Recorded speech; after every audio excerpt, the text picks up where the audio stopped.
Tensions are ratcheting up between Turkey and Greece once again over two Asian islands near the Turkish coast. But a quick history check shows that Greece and Turkey, which are both part of NATO, have feuded for years over maritime borders and energy exploration rights in the Aegean and East Mediterranean seas. In this edition of the program, we will look at whether this crisis between the two can escalate into a possible military confrontation or not, and how this will affect the Eastern Mediterranean region as a whole. Taking a look at this crisis at the present time that has the two heating up again against each other. Greece deploying U.S. armored vehicles on these two islands, and the ships are loaded with what is said to be U.S. armored vehicles. First question that comes up is, why is Greece deploying these vehicles onto the two islands? Well, let it be said that the terrible level of tension which exists between Turkey and Greece, coupled with the pure hatred in existence between the two countries, is a profound demonstration of NATO disunity. It is also a profound demonstration of why, when NATO leaders claim that the Western military bloc is unified, they are lying, because NATO is full of divisions. There is great tension between Turkey and Bulgaria, there is tension between Hungary and Romania, and there is tension between Bulgaria and North Macedonia. But turning to the crisis in the Aegean Sea, Erdogan, like his predecessors, is threatening the independence, sovereignty and territorial integrity of Greece. Greece is a member of the United Nations and its borders are internationally recognized. Secondly, Erdogan, again like his predecessors, is pursuing a greater Turkey, like how a greater Albania is being pursued in the Balkans. And thirdly, Erdogan, in threatening the status quo in the Aegean Sea, is effectively undermining the Treaty of Lausanne of 1923, because the Treaty of Lausanne underpins the status quo in the Aegean Sea. Sure. Do you agree with our guest there, Ilter Turan? I don't know where to start from, but let me say that this unity of NATO, which the gentleman has referred to, is of course true, but then NATO was established for a specific purpose, which did not preclude disagreements among its members. In fact, we had some actual fighting as NATO was an anti-Soviet bloc treaty. We had fighting among allies, namely, this is always the case. In fact, as the reason why NATO was formed declines in importance, there is a greater tendency among its members to fall into disagreements. Now, I was fascinated by the gentleman's giving examples of how there are differences between allies. And he referred to a disagreement between Bulgaria and Turkey. I'm not aware of it, but I'm aware of a number of bad relations Greece has with its neighbors, but I will not go into that. I think the question of having weapons on these islands puts the argument that national sovereignty is above international law. And well, let me jump in and quickly, if you don't mind. No, I just want to ask you, before you continue, I want to ask you, is what has happened legal or not? It is illegal. There's no question about that. I mean, you know, according to the treaties of both Lausanne and Paris, Greece is not permitted to arm these islands. Now, the reason Greece is presumably arming these islands is because it is its sovereign right. If we buy that argument, then international agreements have no meaning. And Also, let me make one final observation. The gentleman suggested that a number of countries in the region were expansionist. There is really one truly expansionist country in the region, and that is Greece itself. Just look at the map of Greece after wars and what has happened, and it has constantly kept expanding. You look at Turkey after it was founded as a republic, and there is no expansion, with the exception of a couple of international agreements. So, if there is an expansionary power to be identified in the region, everybody knows who that is. Marcus Papadopoulos, so is Greece expansionary or Turkey? What you have just heard from the guest in Istanbul is an inversion of the truth. It is absolutely preposterous to claim that Greece is an expansionist country. Let us look at the facts. Turkey illegally occupies a part of the Republic of Cyprus.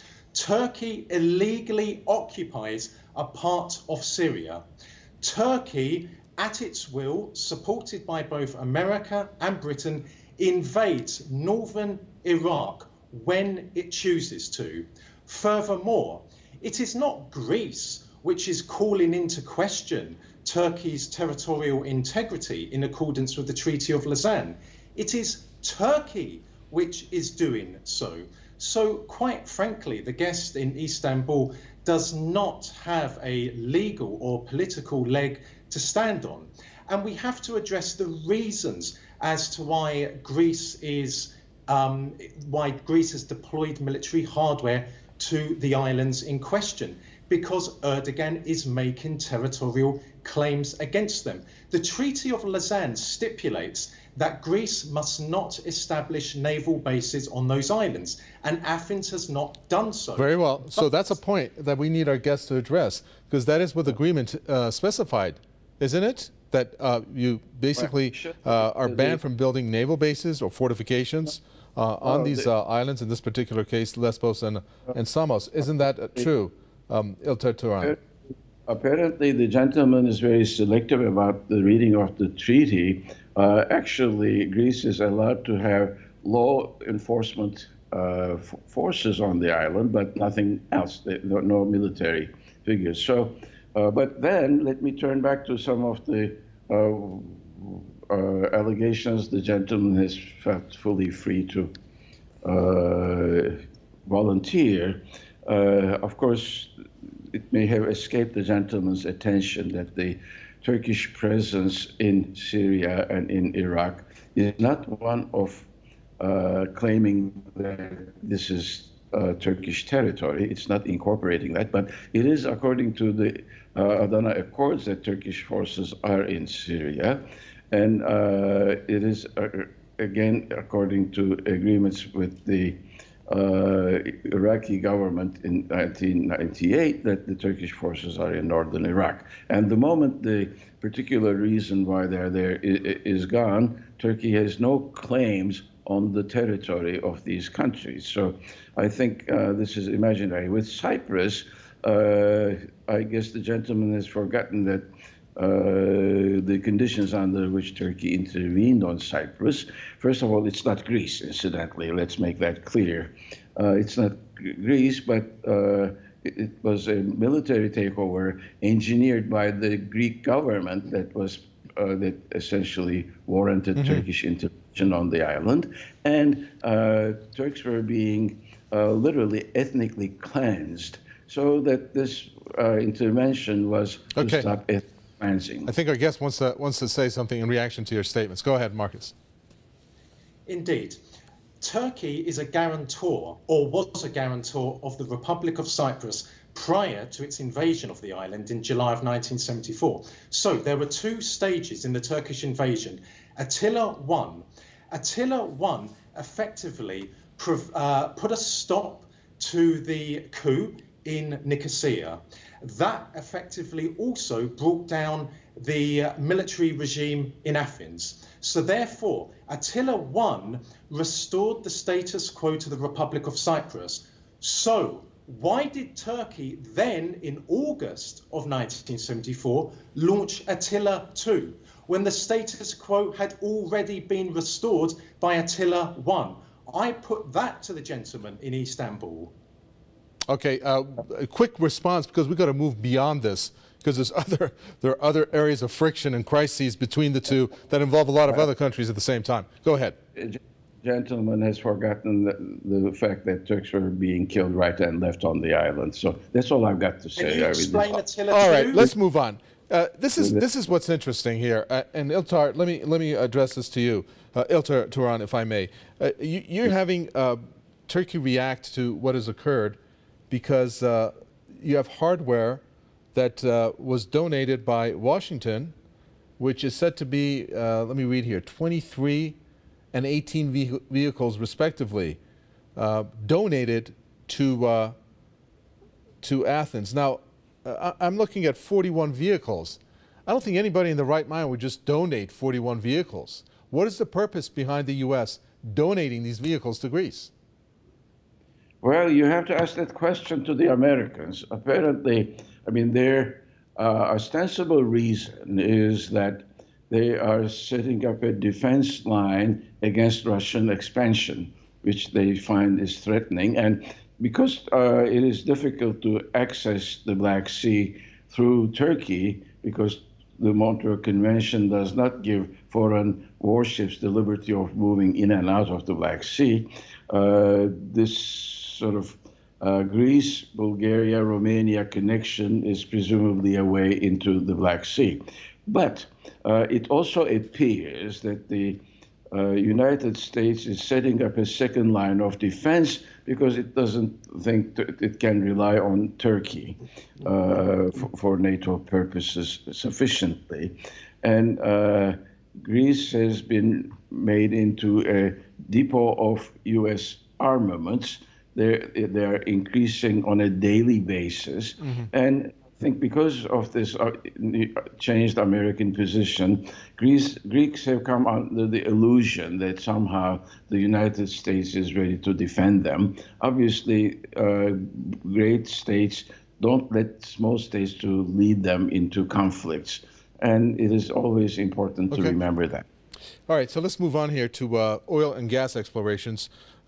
Marcus, we only have another 12 minutes, even less. But this whole thing is so wide, and the number of countries that are involved are so many when you really dig into this. What are we looking at? We know both Turkey and Greece, they're in a race to develop these energy resources in the Eastern Mediterranean, but they're on separate sides. Where are we going with that, if you can tell us, and what's legal and illegal when it comes to oil explorations in terms of who has the right and who doesn't? Well, America doesn't favor Greece over Turkey. Indeed, historically, America has favored Turkey over Greece. Why? Because Turkey is of immense geostrategic importance to Washington. And the reason as to why the Americans have supplied the Greek armed forces with these vehicles, which Athens has now deployed to the islands in the Aegean Sea, is because of Erdogan. Firstly, America has but the two NATO aren't they both NATO members? I mean, if they're NATO members, they shouldn't work off each other. I guess that goes back to your division statement, right? Yes, absolutely. NATO is not unified. NATO is a very divided military bloc. But this is all aimed at Erdogan. Firstly, America has a problematic relationship with Erdogan, not with the Turkish state, not with the Turkish establishment, but with Erdogan. So the Americans are sending a message to Erdogan by giving the Greek army. Okay, I got to get a reaction from our guest in Istanbul. Do you agree, Iltar Tunar? Do you agree with our guest there? I'm curious about this explanation reduced down to a person who happens to be the president of Turkey at this time. I'm not an admirer of him, mind you, but you know, I have seen no indication that his government has any plans to invade any Greek island. And there is no feeling in Turkey that they want to invade a neighboring country's territory. This is entirely false. And you know, interestingly enough, which was put to you. Let me just say that for the most part, many Turks feel Erdogan was more an American creation. So as to why they are trying to stop him now, if that is the case, would be a very interesting question. Okay, well, we got to dig into this oil and gas exploration because that has been brought up to a point where there have been other countries involved. Because I'm going to skip as to the legality or the illegality, but this involves a number of countries. We're looking at Cyprus. We're looking at France to have gotten involved. We're looking at the possible military aspect to this. Back in 2020 is when there was really points where you had Rafale jets from France, Marcus, that were flown into that area where there were really heated exchanges. What are we looking at when it comes to that? Because it's not getting resolved, obviously. The Americans have gathered their allies in the region in what I describe as an Eastern Mediterranean gathering involving Greece, Cyprus, Lebanon, Israel, Egypt, and of course Britain and France together naturally with America, because there are vast reserves of oil and gas there.